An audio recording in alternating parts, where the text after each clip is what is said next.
कता हिँडेको चस्मा लाएर राम्री भएर तिमी क्युटी भएर कसैले तपाईहरुलाई कालो चस्मा लगाएर बजार हिँडेको भनेर जिस्काउँदै छ भने उहाँहरुलाई यो भिडियो देखाइदिनु होला। चस्मा भनेको कस्मेटिक होला, तर यसले आँखालाई सूर्यको विकिरणहरुबाट जोगाएर राखिरहेको हुन्छ।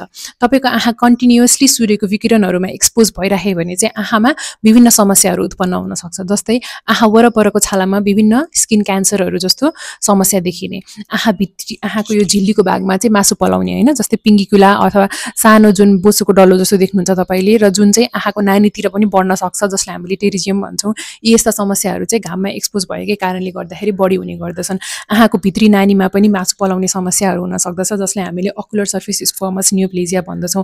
अथवा आँखाको नानीको सतहमा चाहिँ डाइरेक्टली तपाईले सनलाइटलाई हेर्नुभयो भने चाहिँ सानो सानो घाउहरू हुन सक्छ, जसलाई हामीले फोटोकेराटाइटिस भन्दछौं।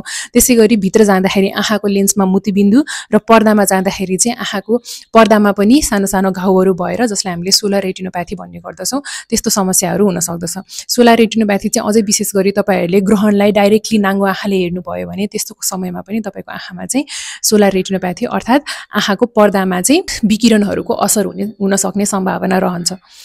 यी सम्पूर्ण कुराहरुबाट तपाईको आँखालाई जोगाउने एउटा मात्रै समाधान भनेको चाहिँ के हो? कालो चस्मा। त्यही भएर कालो चस्मा लजाउनु पर्ने कुनै पनि आवश्यक छैन। एउटा कालो चस्माको प्रयोगले तपाईले आफ्नो आँखालाई यी सम्पूर्ण समस्याहरूबाट जोगाउन सक्नुहुन्छ। साथसाथै कालो चस्माले तपाईको आँखालाई बाहिरी धुलोहरूबाट पनि जोगाइराखेको हुन्छ। तपाईहरु कतै धुलो भइराखेको ठाउँमा गइराख्नु भएको छ भने तपाईको आँखामा कसिङ्गर पर्नबाट पनि जोगाइराखेको हुन्छ। तपाईलाई आँखाको एलर्जी भएर घाममा हेर्न समस्या छ भने त्यो एलर्जेनहरूबाट पनि तपाईको आँखालाई चाहिँ त्यो कालो चस्माले प्रोटेक्ट गरिराखेको हुन्छ। तपाईको आँखा पाकेर तपाईलाई लाइटमा हेर्न समस्या भइराखेको छ भने पनि तपाईहरुले कालो चस्मा लगाउन सक्नुहुन्छ। सो त्यही कारणले गर्दाखेरि कालो चस्मा लगाउनको लागि चाहिँ पटक्कै पनि नलजाउनु होला र निर्धक्क भएर कालो चस्मा लगाएर बजार घुम्नु होला।